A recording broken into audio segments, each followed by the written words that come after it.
What is up, everybody? Fantasy Joe back with my Week 3 wide receiver rankings. If you guys are new to the channel, make sure you hit that subscribe button. I post waiver wire rankings, buy lows, sell highs, and rest of season rankings coming your way soon. So you guys are want to subscribe and see all that content. Beat your friends and family in fantasy football. Hit that subscribe button. And if you have any questions or comments, any start sit things, anything like that, leave them in the comment section down below. And please hit that like button. It helps out the algorithm a lot. So do the comments. So I appreciate all the love down there. All right, let's hop into these rankings. So number one, I've got Cooper Kupp against Arizona. He's been dominant this season. 15 straight games and 90-plus receiving yards. 2, Justin Jefferson against Detroit. I'm not scared about that performance versus Philadelphia at all. That was Kirk on prime time. He's going to bounce back in a major way against Detroit.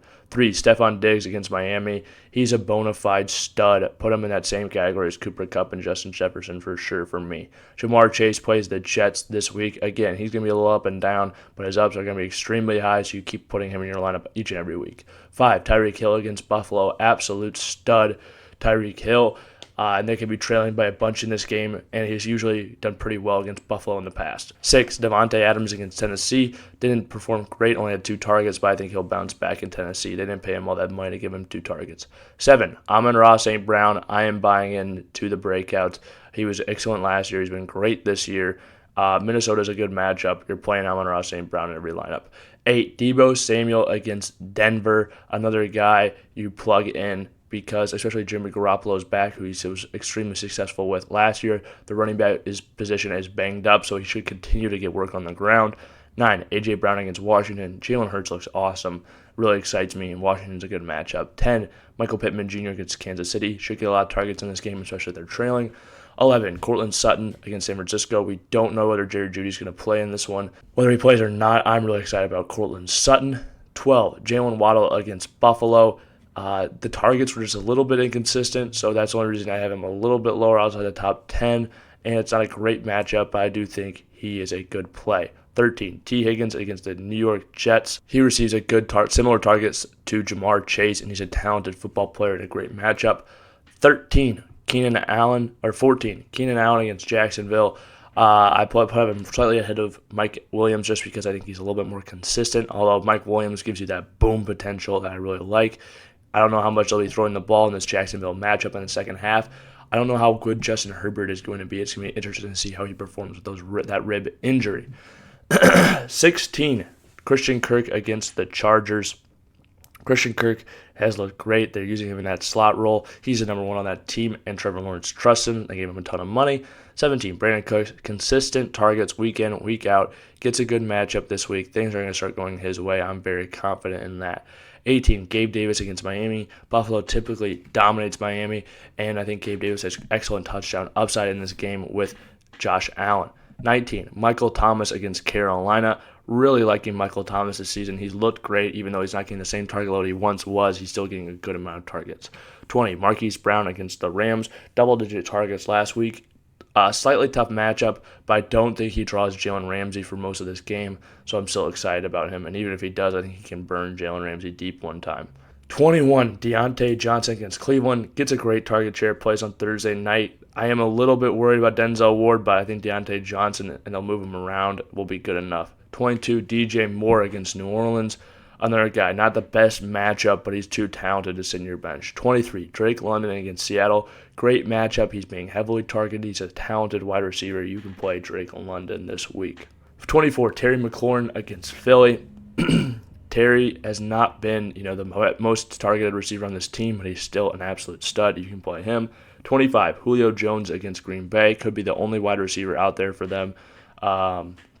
Of those big 3 that they have, and I would be playing him for sure in that situation. I think he probably will be as well. 26, Curtis Samuel against Philly.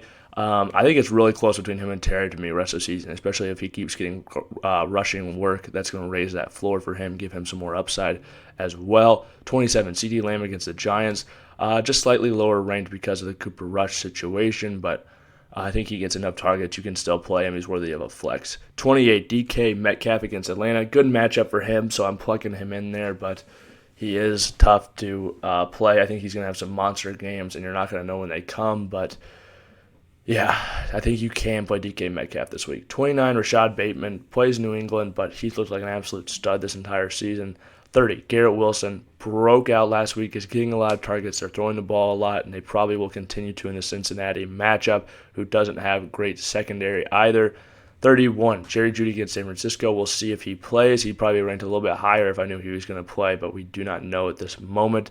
If he plays, I'm probably playing him unless I don't have a better option. But, yeah, he's probably going into the lineup. That gives me more confidence to play Russ as well if I'm the Russ owner. 32, Jakobi Meyers against Baltimore. Doesn't have the highest upside, but in PPR leagues, I really like him, and I think this Baltimore secondary is definitely beatable. 33, Hunter Renfrow against Tennessee. Sure, he fumbled, but he was targeted this week, and I think you can play Renfrow. 34, Elijah Moore. I think people are dipping too low on Elijah Moore. He's still a talented receiver. This is a solid matchup for him. I would probably prefer Garrett Wilson, but I still think Elijah Moore can be really good for fantasy football. 35, Amari Cooper against Pittsburgh. Received a ton of targets this last week. Pittsburgh doesn't have a great secondary, so I'd be pretty excited if I had, desperation start with Amari Cooper. 36, Allen Robinson against Arizona. I think he's got good touchdown upside. 37, Tyler Lockett. We saw him produce last week. Draws an Atlanta matchup this week, where Seattle could be in this game for most of it. 38, Juju Smith-Schuster against Indy.